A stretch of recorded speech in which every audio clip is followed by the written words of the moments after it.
Alors pour l'échauffement, on va avoir 5 minutes pour faire un maximum de répétitions sur 10 squats clean. Donc les squats clean, mouvements altéraux, donc prise d'épaulé, on ferme le pouce.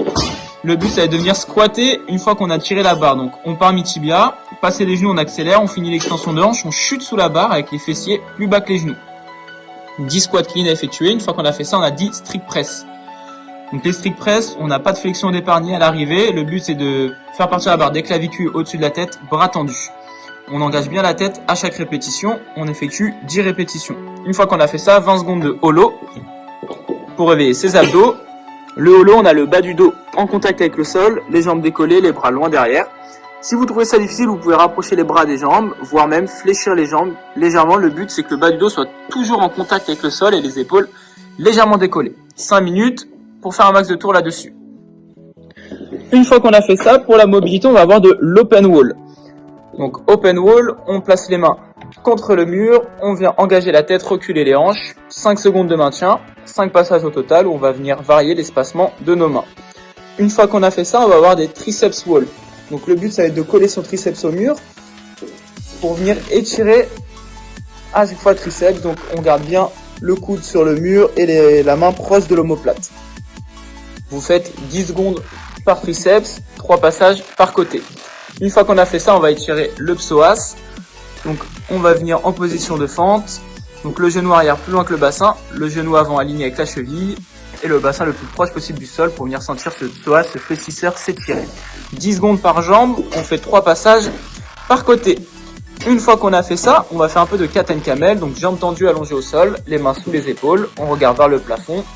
On essaie de garder ses hanches au sol, de venir étirer ses abdos au maximum. Une fois qu'on a fait ça, on crochette les orteils. On engage la tête entre les bras, les fessiers vers le plafond et on essaie de poser le talon au sol pour étirer la chaîne poste. 5 secondes de maintien par posture, 5 passages au total. Une fois qu'on a fait ça, full squat sur 1 minute.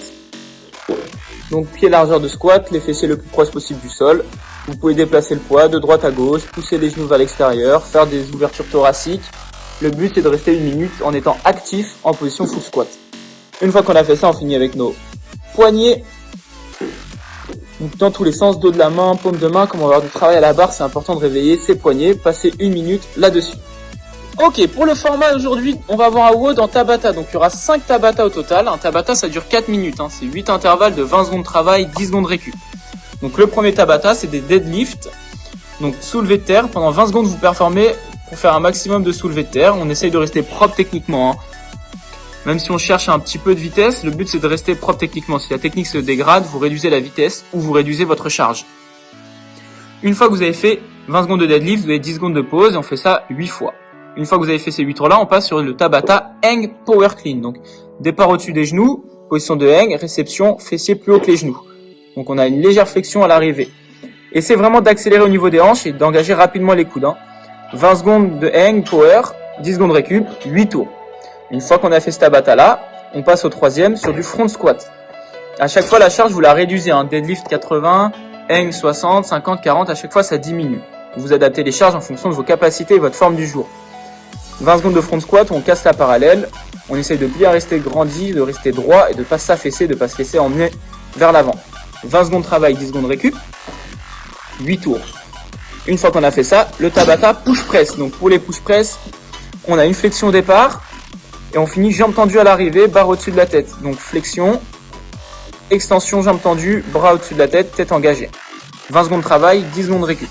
Et une fois qu'on a fait ça, le dernier Tabata, weighted flutter kick. Donc ici, ça va être un mouvement d'abdos.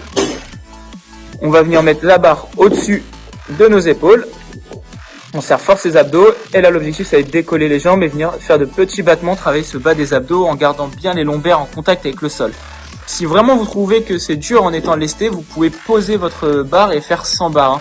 Vous faites les weighted soit en position de holo, soit les épaules au sol, au choix. 20 secondes de travail, 10 secondes de récup, time. Ok, j'espère que le WOD ça a été, que vous avez bien ressenti le travail sur les plusieurs Tabata qu'il y a eu. N'hésitez pas à nous taguer sur les réseaux et à bientôt.